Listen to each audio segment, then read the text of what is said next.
Hey guys, what is up? I hope you're having a good day. Obviously, as you can see behind me, we got the 2021 Ferrari F8 Tributo, and today I'm going to be giving you a walk around, showing you the exterior interior. I'm going to drive it, and then I am going to give my final thoughts and opinions. So before we get to it, make sure you guys like, comment, subscribe. Let me know if you like this video. So without further ado, let's get to it. Okay, so before we go into all the minor details of this car, I'm just going to give you a general overview. This is the F8 Tributo, and the starting price is about $276,000. When you factor in options, the car can end up well over $300,000, and this car in particular is about $360,000. The reason why is because it has a lot of carbon fiber and a lot of interior stuff going on, which I'll talk about later. And in terms of the horsepower, this car has about 710 horsepower, and the engine is mid-engine back there. I'll show you the engine in a little bit. And it goes 0 to 60 in about 2.8 to 2.9 seconds, obviously depending on the conditions and how much traction the car gets. And then moving into the specific details of the car, this obviously is the 488's successor, so there is going to be some minor visual cues that you're going to see in the car. So the first thing that sticks out to me is this big vent right here. This is actually a little bit more 488 Pista-like. And obviously, if you look at the 488 GTB, there was no scoop or anything like that. It was kind of just a flat hood, had some lines on the sides, but this new hood right here I think looks great. And if you get really close to it, you can see the carbon fiber that's all around it. Obviously that is an option, but I do think that it just makes the car look a lot sleeker, sharper, etc. And then the next thing that's new on this car are the headlights. So in the 48 headlights, I think they were actually a little bit longer and they were a little bit more flat. This headlight right here, as you can see, it kind of goes into this air duct right here, and then also it has a much more sharper angle, so kind of like an L or a hockey stick shape. And you can obviously just tell that the general theme of this car is to just be sharper, sleeker, more modern, etc. So I think for me those are probably the two biggest key features on the front end that kind of distinguish it from the 48. And then also you can kind of just tell by the front nose right here, it's a little bit more squared off, leveled off, whereas the 48 I think it had a little bit more rounder nose. And then in terms of the grille of the car up here, it does look quite different from the 488 as well. And if we get close up to it, you can see all the carbon fiber bits on it as you go across the whole entire splitter right here. And then even underneath the actual body frame, you have more carbon fiber underneath here. So I think that definitely looks a lot better than the 488's front end design. All right, so next we're gonna look at the side profile of the car. Compared to the 488, this actually isn't that much different, in terms of just the overall body line and the styling from the side of the car. I think there's some very minor details. The vents and air intakes right there are a little bit different than the 488, and I believe the wheels are different as well. I forget what these wheels are actually called, but I believe these actually are one of the more expensive options. You can obviously get the most expensive option in wheels, which is the carbon fiber option, but I think these look good enough for the car.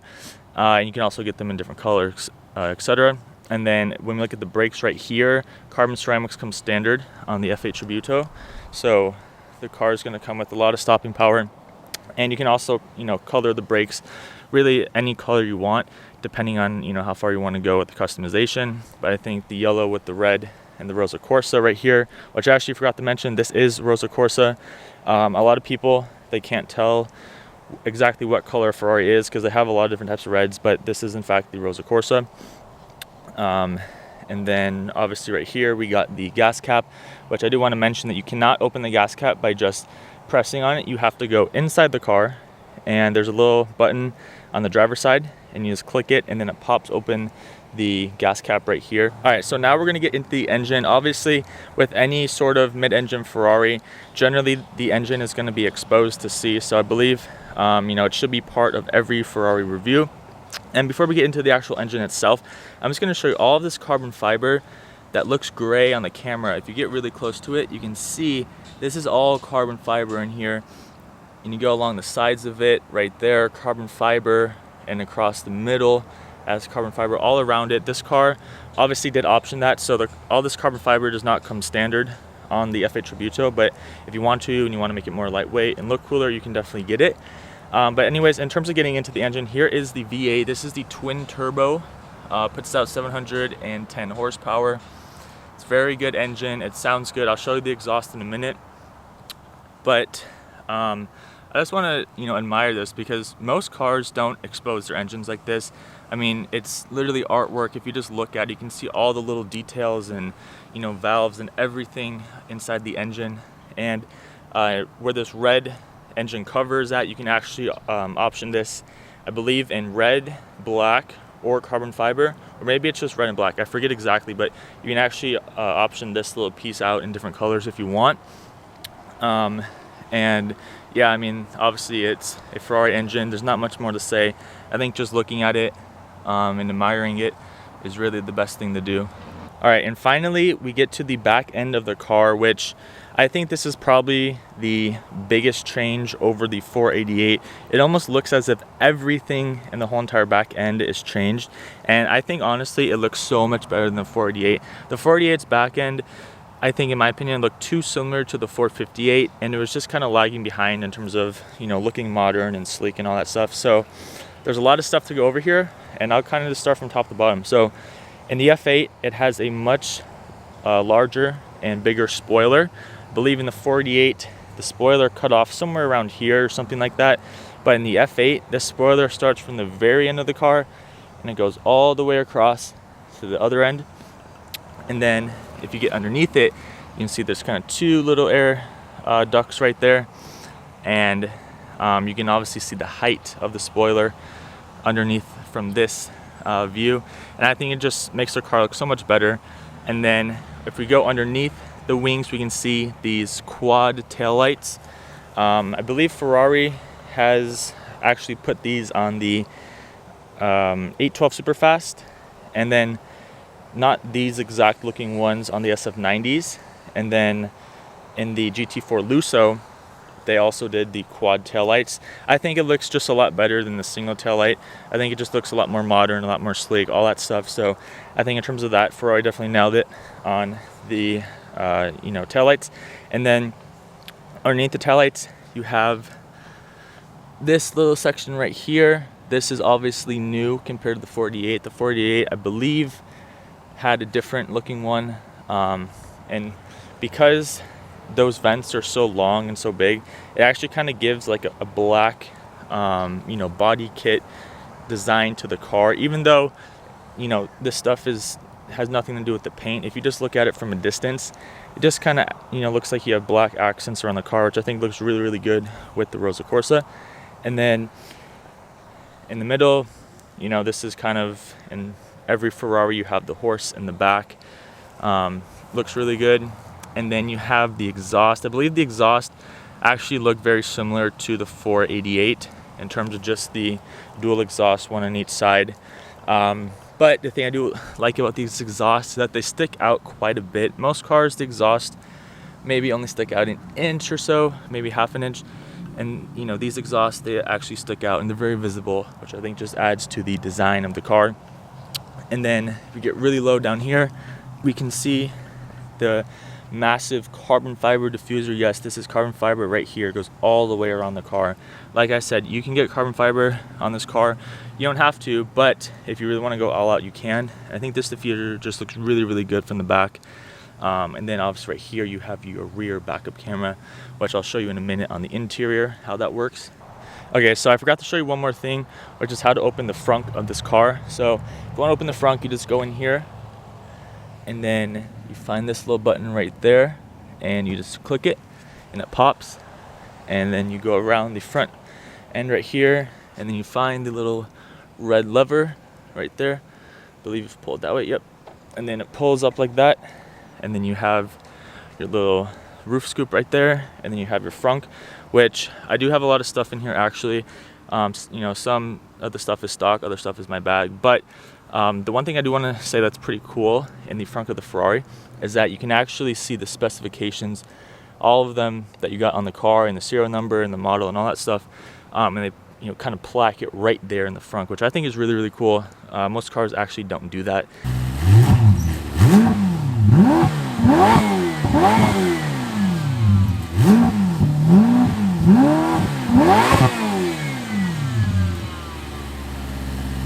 Okay, so now we're gonna go to the interior of the car, and in my opinion, you know, Ferraris look cool, they sound cool, they're fast, all that good stuff. But the one thing that Ferrari always does better than the competition is the interior. It's almost as if it's a Rolls Royce and a sports car put in one.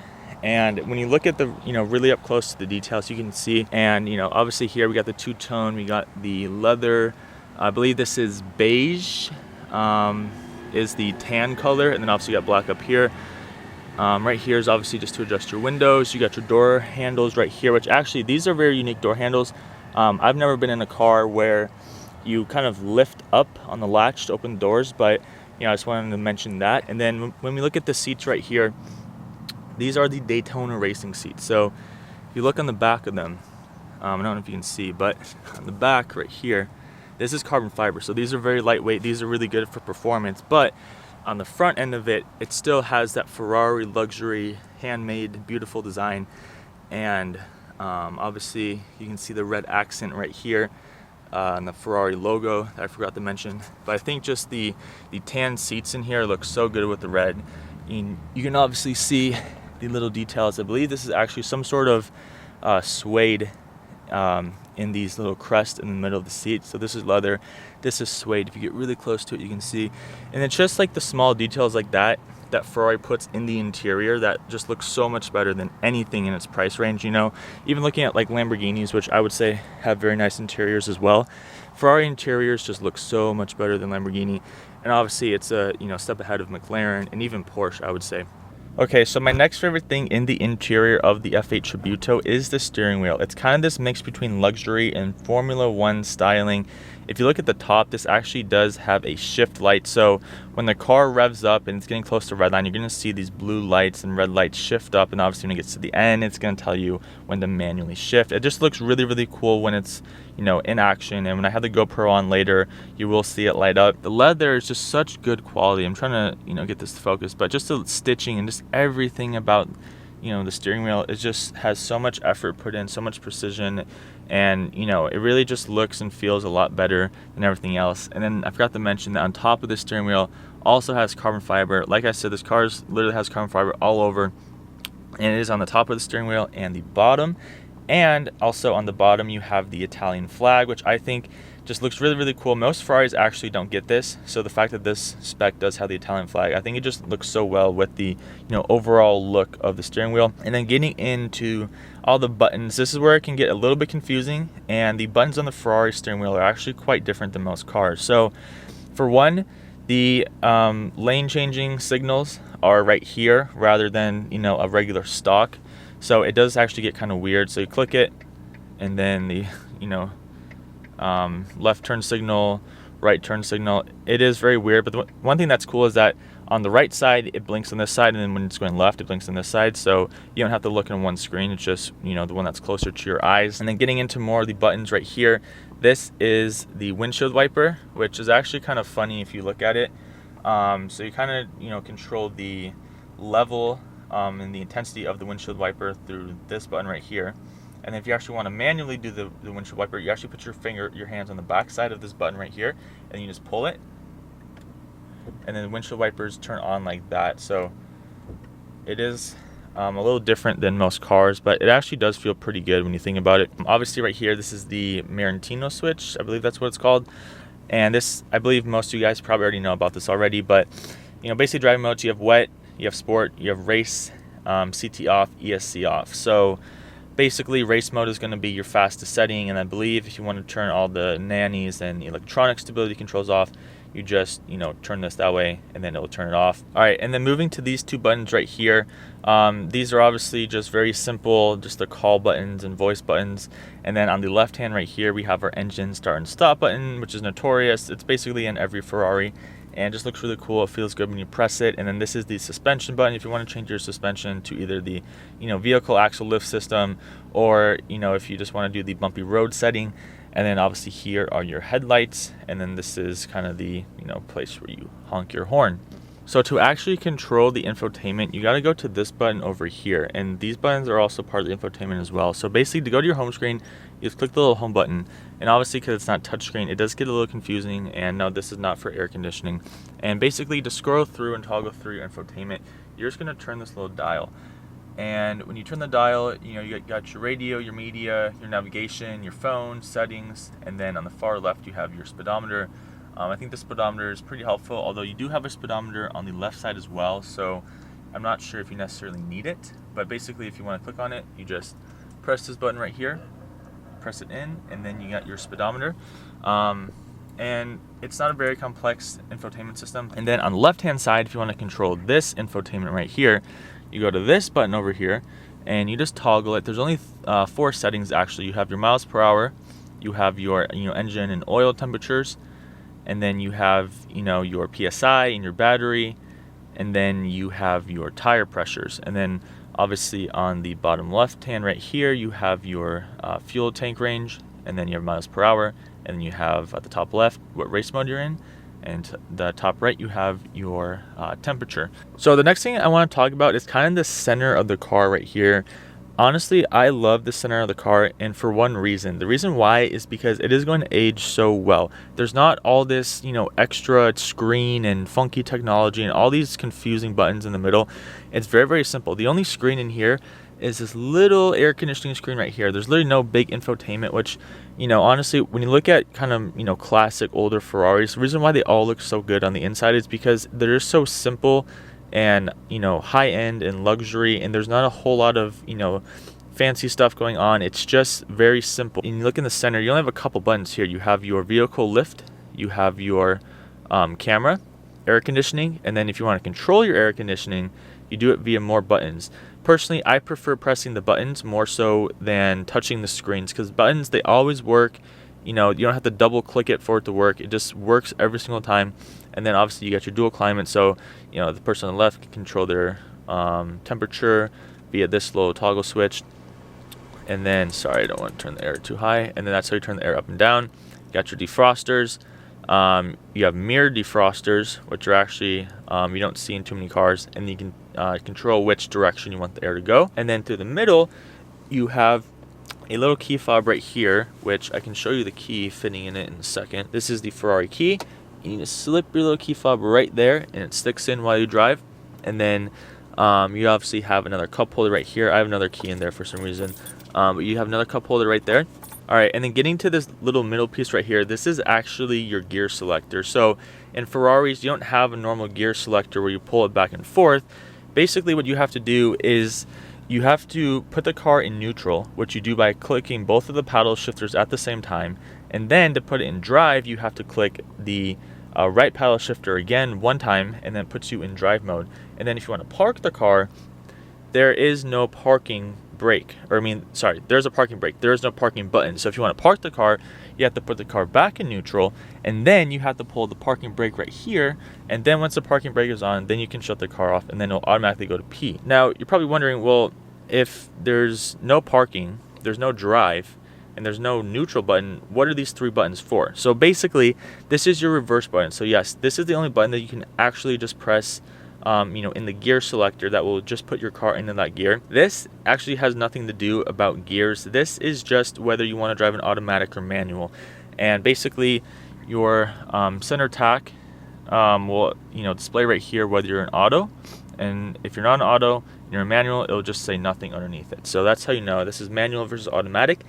And PS, I believe this is what you use for launch control. And then obviously right here you have your hazards. And then right here, this is another cool feature about Ferraris, is that the actual window buttons are in the middle. So if you press this, the window goes down. And you click it up again, and it goes back up. And then right here you have more storage. This is basically just to put your phone in your wallet and whatever. And then you obviously have your USB cable right here. Alright, so for the last thing in the interior of this car, I want to show the passenger display. Most cars in the passenger seat not get a digital display. However, in the F8 Tributo you do, and it's not very complex. However, you can control a couple things. You control your media, the navigation, the performance of the car, and then the VDA. And I think the best setting for this little screen right here is just put it in performance. Click on performance, and it basically shows you what gear the car's in, how fast it's going, the G-forces, and all this other cool stuff. All right, so now we are ready to drive the car, and let's get to it. All right, we're just gonna see how this thing handles around the first corner.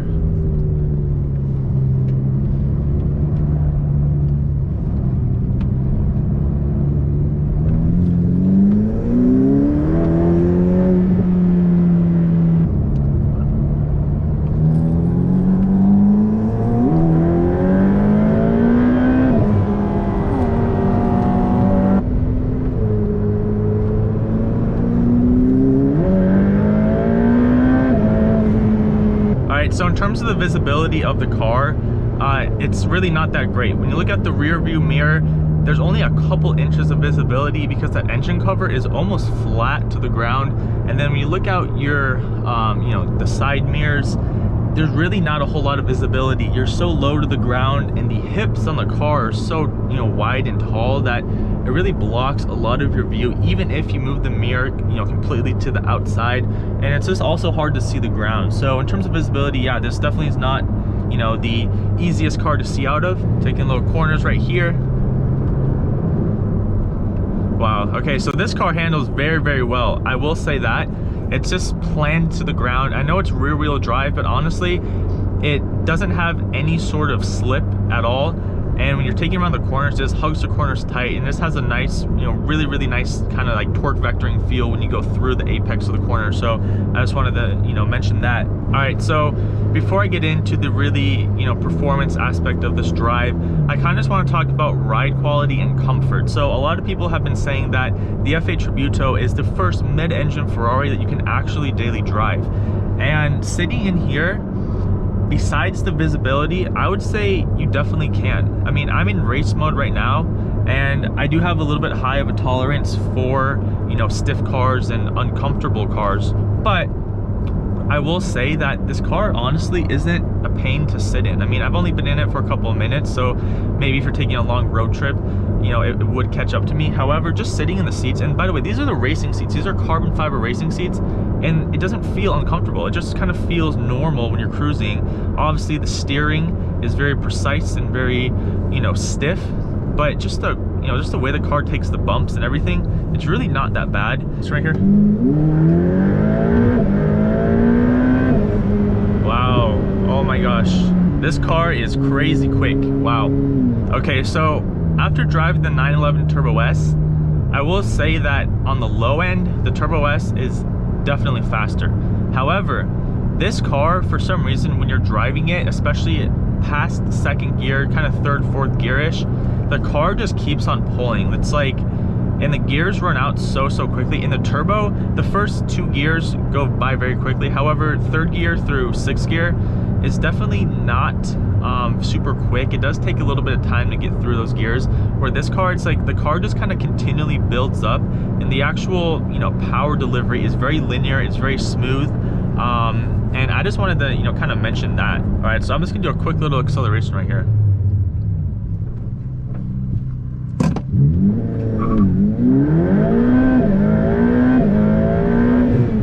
Wow, holy crap.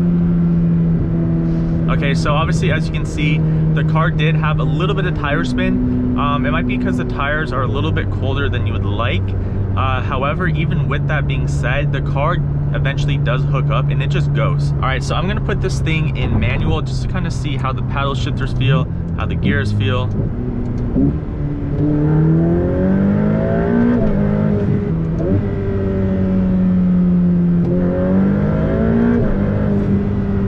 Wow. I mean, I'm starting these pulls from like 50, 60 miles an hour, and it feels like I'm launching the car. So the one thing I do want to say is that the shifts in the Ferrari are probably the fastest shifts I've ever felt in my life. I mean, the PDK is kind of like top of the line in terms of transmissions, but to be honest, this feels faster when I'm manually shifting it.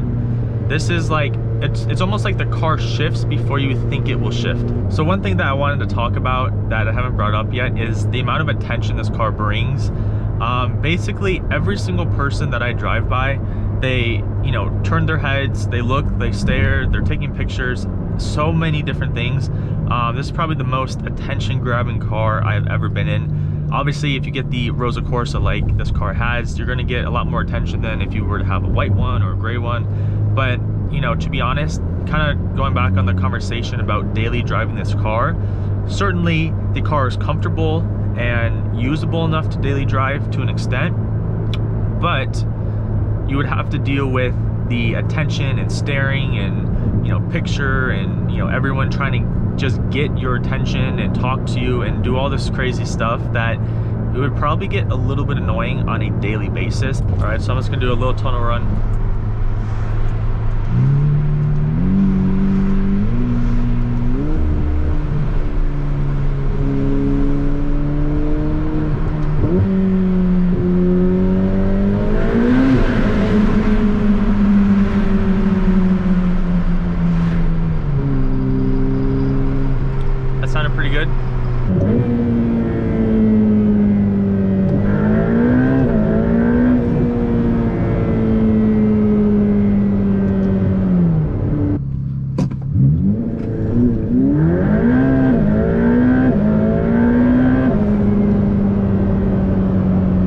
guys, so that wraps up the video for today. I hope you enjoyed it. It was a lot of fun. I will be coming out with a Alfa Romeo Giulia Quadrifoglio review pretty soon, so stay tuned for that. Let's make sure to like, comment, subscribe, and I'll see you guys next time. Peace.